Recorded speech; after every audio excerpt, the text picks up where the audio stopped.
দর্শক, আপনাদের আমন্ত্রণ জানাচ্ছি দীপ্ত সংবাদে। আপনাদের সঙ্গে এই মুহূর্তে রয়েছে আমি রুবায়েত হাসান। আর শুরুতেই থাকছে প্রধান খবরের শিরোনাম।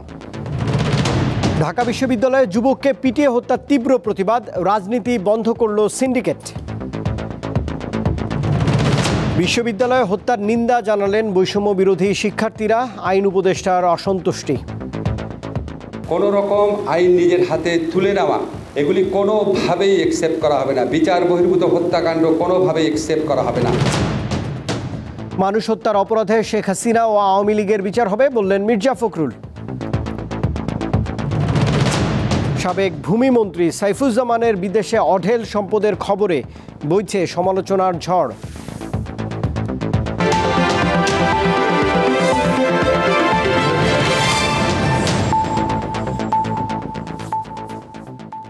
এবারে পুরো আয়োজন। ঢাকা বিশ্ববিদ্যালয়ের ফজলুল হক হলে তোফাজ্জল হোসেন নামের যুবককে পিটিয়ে হত্যার ঘটনায় 6 শিক্ষার্থীকে গ্রেপ্তার করা হয়েছে। এই হত্যাকাণ্ডের প্রতিবাদে ক্যাম্পাসে বিক্ষোভ করেছেন সাধারণ শিক্ষার্থীরা। স্বরাষ্ট্র উপদেষ্টা বলছেন, আইন কারো হাতে তুলে নেয়ার সুযোগ নেই। বুধবার রাতে ঢাকা বিশ্ববিদ্যালয়ের ফজলুল হক মুসলিম হলে ঘোরাঘুরি করছিলেন বরগুনার মানসিক ভারসাম্যহীন যুবক তোফাজ্জল হোসেন। তাকে আটক করেন হলের শিক্ষার্থীরা। এক পর্যায়ে তোফাজ্জলকে পেটাতে শুরু করেন। রক্তাক্ত অবস্থায় ঢাকা মেডিকেলে নেওয়ার পর চিকিৎসকরা এই যুবককে মৃত ঘোষণা করেন। এ ঘটনায় বিশ্ববিদ্যালয় প্রশাসন শাহবাগ থানায় মামলা করে। এরই ধারাবাহিকতায় কয়েকজনকে গ্রেপ্তার করা হয়। তোফাজ্জল হত্যার প্রতিবাদে ক্যাম্পাসে বিক্ষোভ করেছেন শিক্ষার্থীরা। তারা মব জাস্টিস বন্ধের দাবি জানান। যারা এই ধরনের নরপিশাচ আচরণ করলেন, জলজন্ত মানুষদেরকে খুন করলেন, তাদেরকে বিচার করতে হবে। একটা মানসিক ভারসাম্যহীন মানুষকে এইভাবে ঘন্টার পর ঘন্টা পিটিয়ে এই ঢাকা বিশ্ববিদ্যালয়কে কলঙ্কিত করা হলো। এদিকে ডিএমপি সদর দপ্তরে এক অনুষ্ঠান শেষে কিছু মানুষের উন্মত্ততা নিয়ে সাংবাদিকদের প্রশ্নের জবাব দেন স্বরাষ্ট্র উপদেষ্টা। বলেন, এসব কর্মকাণ্ড গ্রহণযোগ্য নয়। একজন অন্যায় করলে তারা আইনের হাতে সোপর্দ করেন, কিন্তু এই আইন তো আপনার হাতে তুলে নেওয়ার কারো কিন্তু অধিকার নেই। আইনের হাতে তাকে সোপর্দ করতে হবে। এটার ক্ষেত্রে আপনারাও একটু আমাদের সাথে কাজ করতে পারেন, জনসচেতনতা বৃদ্ধি করতে হবে, যারা ইনোসেন্ট লোক যেন কোনো অবস্থায় কোনো হেনস্থা না হয়। মেহেদী হাসান, দীপ্ত সংবাদ, ঢাকা। এদিকে ঢাকা বিশ্ববিদ্যালয় ক্যাম্পাসে সব ধরনের রাজনীতি বন্ধ রাখার সিদ্ধান্ত নিয়েছে সিন্ডিকেট। রাতে প্রশাসনিক ভবনে উপাচার্য লাউঞ্জে সিন্ডিকেটের জরুরি সভায় এমন সিদ্ধান্ত গৃহীত হয়েছে। পরবর্তী নির্দেশ না দেওয়া পর্যন্ত এই সিদ্ধান্ত বহাল থাকবে। একাধিক সিন্ডিকেট সদস্য গণমাধ্যমকে এই তথ্য নিশ্চিত করেছেন। তবে কী কারণে এমন সিদ্ধান্ত নেওয়া হয়েছে তা জানানো হয়নি। ঢাকা বিশ্ববিদ্যালয়ের রাজনীতি বন্ধের সিদ্ধান্তকে স্বাগত জানিয়েছে বৈষম্য বিরোধী ছাত্র আন্দোলন। জাহাঙ্গীরনগর বিশ্ববিদ্যালয় ক্যাম্পাসে সাবেক শিক্ষার্থী ও ছাত্রলীগ নেতা শামীম আহমেদকে পিটিয়ে হত্যার ঘটনায় তদন্ত কমিটি করেছে বিশ্ববিদ্যালয়ের কর্তৃপক্ষ। তবে এখন পর্যন্ত কোনো মামলা করেনি। বিচার বহির্ভূত হত্যাকাণ্ডের প্রতিবাদ জানিয়ে বিক্ষোভ করেছেন সেখানকার শিক্ষার্থীরা। এই ঘটনায় 8 শিক্ষার্থীকে সাময়িক বহিষ্কার করেছে প্রশাসন।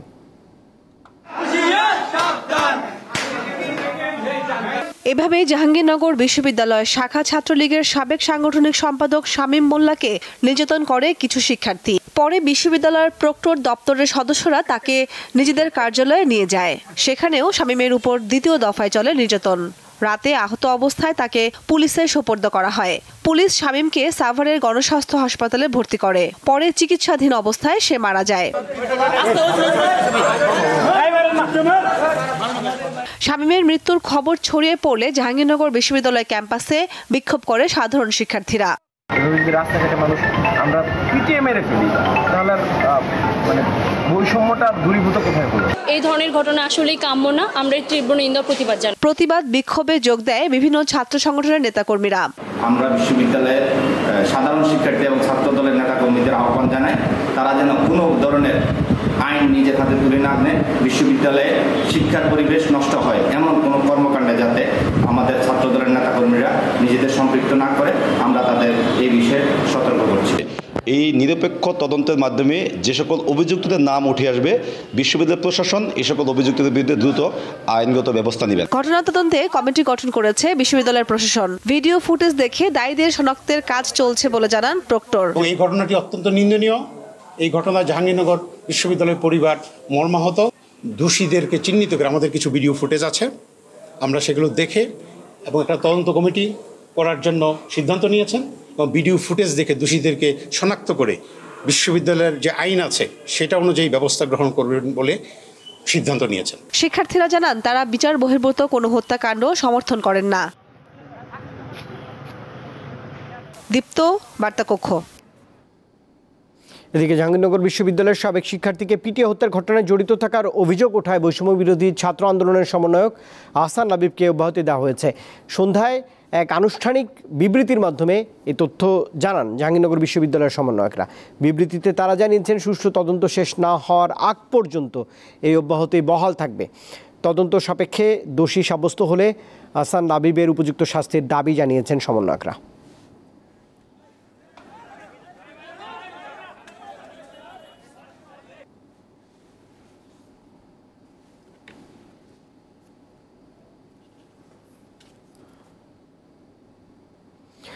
মব জাস্টিস বা উচ্ছৃঙ্খল জনতার হাতে বিচারের বিপক্ষে নিজেদের অবস্থান তুলে ধরেছেন বৈষম্য বিরোধী ছাত্র আন্দোলনের 3 সমন্বয়ক। তারা হলেন নাহিদ ইসলাম, সার্জিস আলম ও হাসনাত আবদুল্লাহ। এই 3 সমন্বয়ক আজ সামাজিক যোগাযোগ মাধ্যম ফেসবুকে দেয়া আলাদা স্ট্যাটাসে নিজেদের অবস্থান তুলে ধরে বলেছেন, ঢাকা বিশ্ববিদ্যালয় ও জাহাঙ্গীরনগর বিশ্ববিদ্যালয়ে 2 জনকে হত্যার ঘটনায় বিচার নিশ্চিত করতে হবে। অন্তর্বর্তীকালীন সরকারের তথ্য ও সম্প্রচার মন্ত্রণালয়ের উপদেষ্টা নাহিদ ইসলাম বলেন, নির্যাতনকারী ও সন্ত্রাসীদের বিরুদ্ধে অতি দ্রুত আইনি ও প্রশাসনিক ব্যবস্থা না নিলে উত্তেজিত জনতাকে নিয়ন্ত্রণ করা সম্ভব হবে না। মব জাস্টিস কিছুতেই গ্রহণযোগ্য নয় বলেও তিনি জানিয়েছেন। একই রকম অবস্থান সার্জিস আলম ও হাসনাত আবদুল্লাহর। এদিকে আইন উপদেষ্টা আসিফ নজরুল বলেছেন, মব জাস্টিস কোনোভাবেই গ্রহণযোগ্য নয়, জড়িতদের অবশ্যই শাস্তির আওতায় আনা হবে। আজ সাংবাদিকদের তিনি একথা বলেছেন। অন্তর্বর্তীকালীন সরকার গঠিত 6টি সংস্কার কমিশন 1 অক্টোবর থেকেই আনুষ্ঠানিকভাবে কাজ শুরু করবেন বলেও জানিয়েছেন এই উপদেষ্টা। বৃহস্পতিবার অন্তর্বর্তী সরকার গঠিত 6টি সংস্কার কমিশনের প্রধানরা বৈঠক করেন। উপস্থিত ছিলেন আইন উপদেষ্টা আসিফ নজরুল। সন্ধ্যায় রাজধানীর ফরেন সার্ভিস একাডেমিতে সাংবাদিকদের ব্রিফ করেন তিনি। জানান, আগামী মাসের শুরু থেকে এসব কমিশন আনুষ্ঠানিকভাবে কাজ শুরু করবে। 1 অক্টোবরের মধ্যে কাজ শুরু করবে এবং আমরা আশা করছি ওনারা 31 ডিসেম্বরের মধ্যে একটা রিপোর্ট আমাদের জমা দিবেন এবং বাংলাদেশে যেন কোনোদিন আর কখনো ফ্যাসিবাদী শাসন ব্যবস্থা জাঁকিয়ে উঠতে না পারে সেই সম্ভাবনা রোধ করার লক্ষ্যে কী সংস্কার করা প্রয়োজন, জনগণের মালিকানা প্রতিষ্ঠা করার জন্য জনগণের সকল সেকশনের সাথে আলাপ করব। প্লাস আপনাকে বলেছি রাজনৈতিক দলগুলোর সাথে আলাপ করব। ওই কমিশনগুলো ঠিক ওইভাবে আলাপ করে নাই। আমরা একটা জনগণের মালিকানা প্রতিষ্ঠা করতে চাই। এ সময় কথা বলেন নির্বাচন ব্যবস্থা সংস্কার কমিশনের প্রধান। আমাদের রিপোর্টের মধ্যে কি আশা করছেন ওনারা, আমাদের উপদেষ্টা পরিষদ এবং প্রধান উপদেষ্টা যে তিনি ঘোষণা করলেন কি আশা করছেন, এইসব বিষয় নিয়ে আলোচনা হলো। মূলত এগুলো এটা ইনফরমেশন, আমরা কিছু তথ্য আরও জানলাম এই তাদের ধারণা সম্পর্কে, উদ্দেশ্য সম্পর্কে এবং কিভাবে আমরা কার্যক্রম করব, সেগুলো কিভাবে ঢেলে সাজানো হবে, এই বিষয়গুলোই মূলত আলোচনা হয়েছে। পরে সাংবাদিকদের বিভিন্ন প্রশ্নের জবাব দেন আইন উপদেষ্টা। উঠে আসে মব জাস্টিসের বিষয়। আমরা বাংলাদেশে ক্লিয়ারলি বলতে চাই, এখানে কোনো রকম মব জাস্টিস, কোনো রকম আইন নিজের হাতে তুলে নেওয়া, গণপিটুনি দেওয়া, এগুলি কোনোভাবেই অ্যাকসেপ্ট করা হবে না। বিচার বহির্ভূত হত্যাকাণ্ড কোনোভাবেই অ্যাকসেপ্ট করা হবে না। ভারতে অবস্থানরত সাবেক প্রধানমন্ত্রী শেখ হাসিনাকে ফিরিয়ে আনার উদ্যোগ নেওয়া হবে কিনা তারও জবাব দেন আইন উপদেষ্টা। সেই এক্সট্রাডিশন ট্রিটি অনুযায়ী ভারতে যদি কোনো আমাদের কনভিক্টেড মানুষ থাকেন, উনি সাবেক প্রধানমন্ত্রী হন আর যাই হন না কেন, ওনার এক্সট্রাডিশন বা প্রত্যার্পণ আমরা চাইতে পারি। যেই গণহত্যা ঘটেছে, যেই মানবতা বিরোধী অপরাধ ঘটেছে, সেটার বিচারের লক্ষ্যে আমরা কিছু পদক্ষেপ ইতিমধ্যে গ্রহণ করেছি। ইনভেস্টিগেশন যে টিম আছে সেটা গঠিত হয়ে গেছে, প্রসিকিউশন টিম গঠিত হয়ে গেছে, আদালত পুনর্গঠনের চিন্তা চলছে। অচিরেই আপনারা দেখবেন বিচার শুরু হয়েছে। 5 আগস্ট ছাত্র জনতার অভ্যুত্থানের মুখে ভারতে পালিয়ে যান শেখ হাসিনা। মেহেদী হাসান, দীপ্ত সংবাদ, ঢাকা। বিএনপি মহাসচিব মির্জা ফখরুল ইসলাম আলমগীর বলেছেন, শেখ হাসিনা ও তাঁর দল আওয়ামী লীগের কোনো ক্ষমা নেই, মানবতা বিরোধী অপরাধে তাদের বিচার হবে। আজ ঠাকুরগাঁওয়ে এক জনসভায় তিনি একথা বলেছেন। বৃহস্পতিবার ঠাকুরগাঁওয়ের রানীগঞ্জ উপজেলা ডিগ্রি কলেজ মাঠে জনসভার আয়োজন করে বাংলাদেশ জাতীয়তাবাদী দল বিএনপি। এতে জেলার বিভিন্ন স্থান থেকে মিছিল নিয়ে নেতাকর্মীরা জড়ো হন। প্রধান অতিথি হিসেবে যোগ দেন বিএনপির মহাসচিব মির্জা ফখরুল ইসলাম আলমগীর। তিনি অভিযোগ করেন, শেখ হাসিনা সরকার অসংখ্য মানুষ হত্যার মাধ্যমে মানবতা বিরোধী অপরাধ করেছে। শেখ হাসিনার কোনো ক্ষমা নাই, সেই জাতিকে ধ্বংস করেছে, সুতরাং জবাব তাকে দিতেই হবে। যে অপরাধগুলো সে করেছে, এই অপরাধগুলোকে বলা হয় মানবতা বিরোধী অপরাধ। এই মানবতা বিরোধী অপরাধের বিচার হবে, ইনশাআল্লাহ আইনের আওতায় আসবে। অন্তর্বর্তী সরকার 15 বছরের জঞ্জাল পরিষ্কার করছে উল্লেখ করে বিএনপির মহাসচিব বলেন, এই সরকারকে সহযোগিতা করতে হবে যাতে বিপ্লব ব্যর্থ না হয়। আপনি দয়া করে সঠিকভাবে দেশ পরিচালনা করুন, এমন ভুল করবেন না যে ভুলগুলোর কারণে গোটা জাতিকে খেসারত দিতে হয়। সকলকে এই অন্তর্বর্তীকালীন সরকারকে সহযোগিতা করতে হবে, আমাদেরকেও একইভাবে ভালোভাবে কাজ করতে হবে। স্কুল কলেজের শিক্ষকদের জোর জবস্তির মাধ্যমে পদত্যাগের ঘটনা গ্রহণযোগ্য নয় বলেও মন্তব্য করেন মির্জা ফখরুল। সাদিয়া চৌধুরী, দীপ্ত, বার্তাকক্ষ। কূটনৈতিক পাসপোর্টের বদলতে আজ ভারতে থাকার মেয়াদ শেষ হচ্ছে শেখ হাসিনার। এরই মধ্যে সাবেক এই প্রধানমন্ত্রীর কূটনৈতিক পাসপোর্ট বাতিল করেছে বাংলাদেশের অন্তর্বর্তী সরকার। এখন শেখ হাসিনার ভারতে অবস্থান কিভাবে সম্ভব তা নিয়ে আলোচনা হচ্ছে। তীব্র গণ আন্দোলনের মুখে ক্ষমতাচ্যুত হয়ে প্রধানমন্ত্রী শেখ হাসিনা দেশ ছেড়ে ভারতে আশ্রয় নেন গেল 5 আগস্ট। কূটনৈতিক পাসপোর্টের ক্ষমতায় তিনি দেশটিতে 45 দিন থাকতে পারেন বৈধভাবেই, যদিও এরই মধ্যে তার সেই পাসপোর্টটি বাতিল করেছে বর্তমান অন্তর্বর্তীকালীন সরকার। কূটনৈতিক পাসপোর্টের সর্বোচ্চ সুবিধার মেয়াদ শেষ হওয়ায় আলোচনা চলছে ভারতে শেখ হাসিনার অবস্থান কি হতে পারে। কূটনীতি বিশ্লেষকরা বলছেন, এটা পুরোপুরি ভারত সরকারের সিদ্ধান্ত। একটা পাসপোর্ট ছিল, ততক্ষণ পর্যন্ত একটা বৈধতা থাকবার বৈধতা ছিল, এখন তো ওনার পাসপোর্ট নাই। ভারত সরকার এবং শেখ হাসিনা ওনারা দুজনে মিলে আলাপ আলোচনা করে কীরকম অবস্থানে থাকতে চান সেটা ব্যাপারে ভারত সরকারের সিদ্ধান্তের উপরেই নির্ভর করবে। সেটা তাদের সিকিউরিটি এস্টাবলিশমেন্টগুলি যেগুলি আছে তারা এটাকে কিভাবে দেখেন এবং এটাকে কিভাবে নিরূপণ করবেন তার উপরে। সুতরাং 45 দিন শেষ হয়ে গেলেই যে বিষয়টা একটা অবৈধ পর্যায়ে চলে যাবে সেটার যেমন সম্ভাবনা থাকে, কিন্তু সেই দিক থেকে এটাকে রিজলভ করার যত রকমের স্কোপ আছে সেটা হয়তো ভারত সরকার বিবেচনা করবে।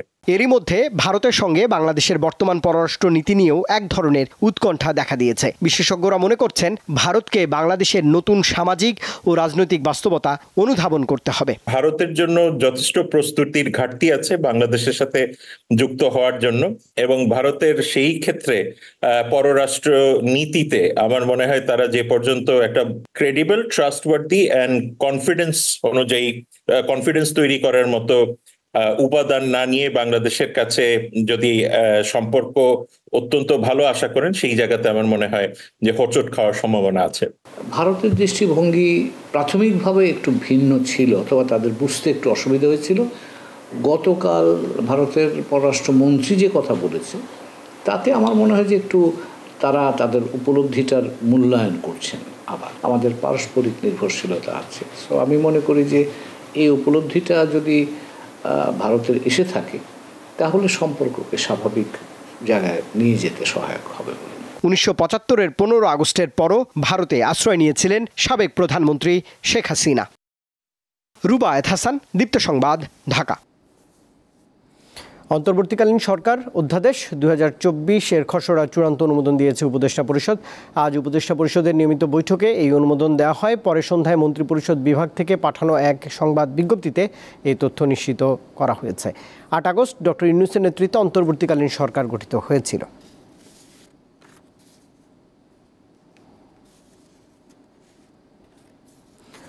সালমান এফ রহমানের মালিকানাধীন বেক্সিমকো গ্রুপের সম্পত্তি রক্ষণাবেক্ষণের জন্য রিসিভার বা তত্ত্বাবধায়ক নিয়োগ দিতে হবে। হাইকোর্ট এক আদেশে বাংলাদেশ ব্যাংককে এ নির্দেশ দিয়েছে। আজ বিচারপতি AKM আসাদুজ্জামান ও বিচারপতি মোহাম্মদ মাহবুবুল ইসলামের হাইকোর্ট বেঞ্চের এ আদেশ প্রকাশিত হয়েছে। 5 সেপ্টেম্বর এক রিটের শুনানি নিয়ে সালমান এফ রহমানের মালিকানাধীন বেক্সিমকো গ্রুপের সব প্রতিষ্ঠান দেখাশোনা করতে রিসিভার নিয়োগের নির্দেশ দেয় হাইকোর্ট। একই সঙ্গে বেক্সিমকো গ্রুপের কী পরিমাণ ঋণ রয়েছে তা জানাতে বাংলাদেশ ব্যাংককে কেন নির্দেশ দেয়া হবে না তা জানতে চেয়ে রুল জারি করেছে আদালত।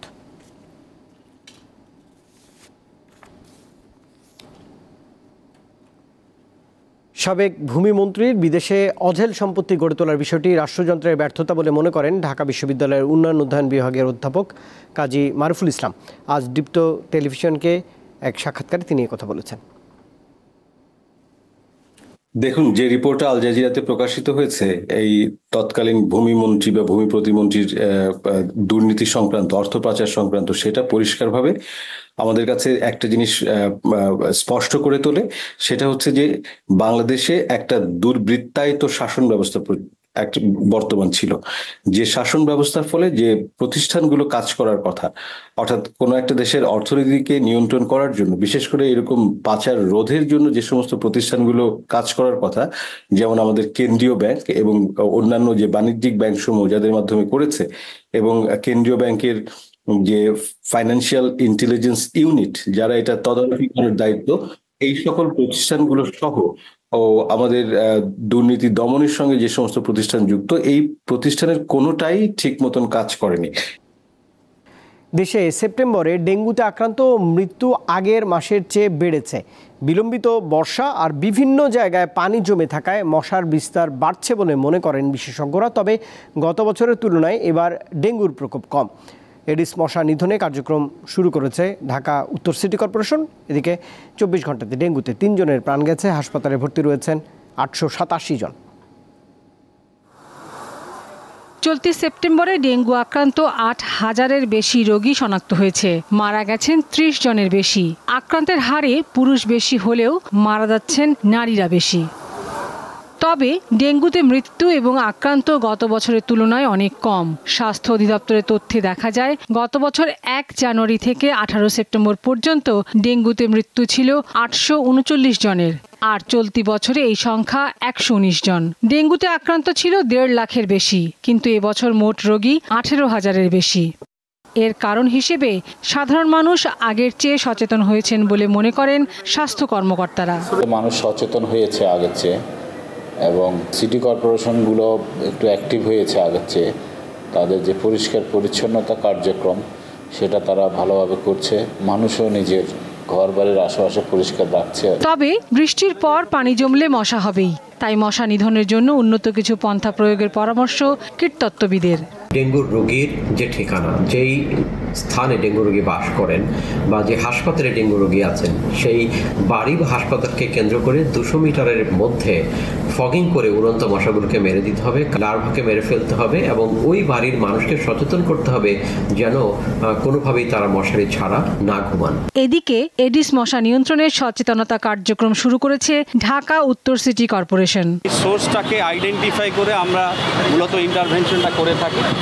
আপনারা জানেন যে এই বিষয়গুলো কাউন্সিলর মহোদয়, মেয়র মহোদয়রাই করে থাকেন। তারা যেহেতু এখন সব জায়গায় নেই, সেই কারণে আমরা বিশেষ এই কর্মসূচিটি নিয়েছি। বাসাবাড়ির পাশাপাশি যার যার কর্মস্থল পরিচ্ছন্ন রাখার প্রয়োজন বলে মনে করেন তিনি। কাম ডাউন হবে আমরা আশা করছি। লাবণী গুহ, দীপ্ত সংবাদ, ঢাকা। আগামীকাল থেকে সপ্তাহের প্রতিদিনই চলবে মেট্রো রেল। তবে শুক্রবার চলবে বেলা 3:30 থেকে রাত 9টা পর্যন্ত। একই সঙ্গে চালু হচ্ছে বন্ধ থাকা কাজীপাড়া স্টেশনও। আজ ডিএমটিসিএল জানিয়েছে মিরপুর 10 নম্বর স্টেশনটি দ্রুতই চালু করার কাজ চলছে। যানজটের নগরীতে দ্রুতই জনপ্রিয় হয়ে উঠেছে মেট্রো রেল। তবে আক্ষেপ ছিল শুক্রবার বন্ধ থাকা নিয়ে। অবশেষে দূর হচ্ছে সে আক্ষেপ। যাত্রী চাহিদা বিবেচনায় এখন থেকে সপ্তাহে 7 দিনই চলবে মেট্রো রেল। বৃহস্পতিবার সংবাদ সম্মেলনে ঢাকা ম্যাস ট্রানজিট কোম্পানি লিমিটেডের ব্যবস্থাপনা পরিচালক জানান, মেট্রো রেলের সর্বোচ্চ সেবা নিশ্চিতে কাজ চলছে।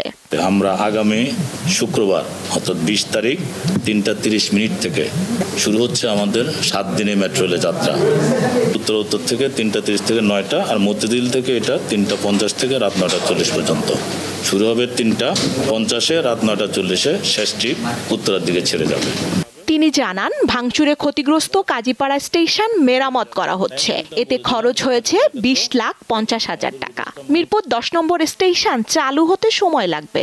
আমাদের উপদেষ্টা মহোদয় এবং সচিব মহোদয়ের নির্দেশনা আমাদের টিম ডিএমটিসিএল অক্লান্ত পরিশ্রম করে স্থানীয় পর্যায়ে বুদ্ধিশুদ্ধি খাটিয়ে লোকাল কিছু অ্যারেঞ্জমেন্ট এবং আমাদের যে জিনিসপত্র আছে সেগুলিকে মিলিয়ে স্টকে যা ছিল আমরা কাজীপাড়াটা চলাচল উপযোগী করেছি। এখানে আমাদের এখন 20,50,000 টাকা খরচ হচ্ছে। আর অনিবার্য কারণবশত আপনারা জানেন মিরপুর 10-এ আপাতত থামবে না। তিনি জানান, মেট্রো রেল প্রতিদিন 198টি ট্রিপ দেয়। যাত্রী পরিবহন করে গড়ে 3 লাখ। চলতি মাসে আয় হয়েছে 20,67,00,000 টাকা। 20,67,03,591 টাকা। স্বস্তিকা সিংহ, দীপ্ত সংবাদ, ঢাকা। খাগড়াছড়ির দীঘিনালায় দুপক্ষের সংঘর্ষের পর অগ্নিসংযোগের ঘটনা ঘটেছে। এতে কয়েকজন আহত হয়েছেন। পুড়ে গেছে শতাধিক দোকানপাট। আজ বিকেলে লার্মা স্কোয়ার এলাকায় এই সংঘর্ষের ঘটনা ঘটেছে। স্থানীয়রা জানিয়েছেন, বুধবার সকালে চুরির অভিযোগে গণপিটুনিতে মামুন হত্যাকাণ্ডের প্রতিবাদে আজ বিকেলে বিক্ষোভ মিছিল বের করেন দীঘিনালা ডিগ্রি কলেজের শিক্ষার্থীরা। এই মিছিল ঘিরে দুপক্ষের মধ্যে সংঘর্ষ বেঁধে যায়।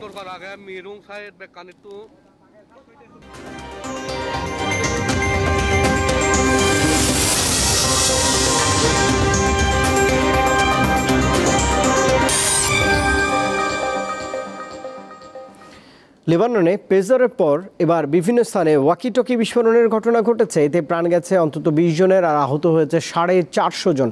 বুধবার লেবাননের বিভিন্ন স্থানে ওয়াকিটকিগুলো বিস্ফোরিত হয়। মঙ্গলবার পেজার বিস্ফোরণে নিহত ব্যক্তিদের জানাজার জন্য জড়ো হন অনেকেই।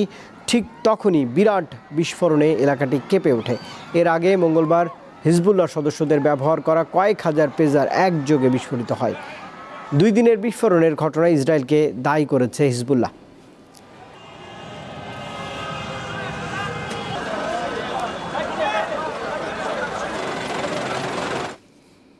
অবৈধভাবে দখল করা ফিলিস্তিনের সকল ভূখণ্ড ছাড়তে ইসরায়েলকে সময় বেঁধে দিয়ে জাতিসংঘের সাধারণ পরিষদে একটি প্রস্তাব গৃহীত হয়েছে। স্থানীয় সময় বুধবার নিউ ইয়র্কে জাতিসংঘের সাধারণ পরিষদে বিপুল ভোটের ব্যবধানে প্রস্তাবটি গৃহীত হয়। যুদ্ধ এবং সংঘাতের মধ্যে বিশ্ব সংস্থাটির এই পদক্ষেপকে ঐতিহাসিক বলে অভিহিত করেছে ফিলিস্তিনি কর্তৃপক্ষ।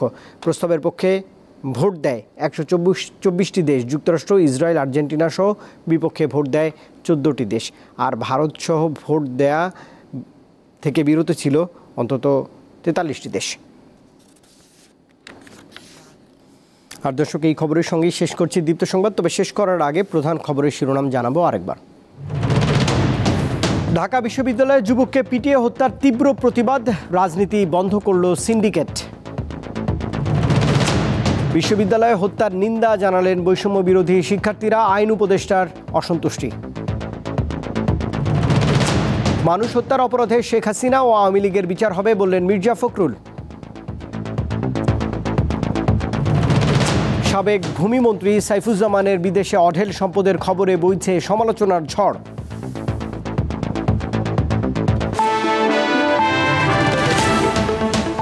আর দর্শক, এই ছিল এখনকার মতো। তখন সঙ্গে থাকবার জন্য ধন্যবাদ সবাইকে। আরও তথ্য বিনোদনের জন্য আপনি যুক্ত থাকতে পারেন দীপ্ত টেলিভিশনের ডিজিটাল প্ল্যাটফর্মগুলোতে। শুভরাত্রি।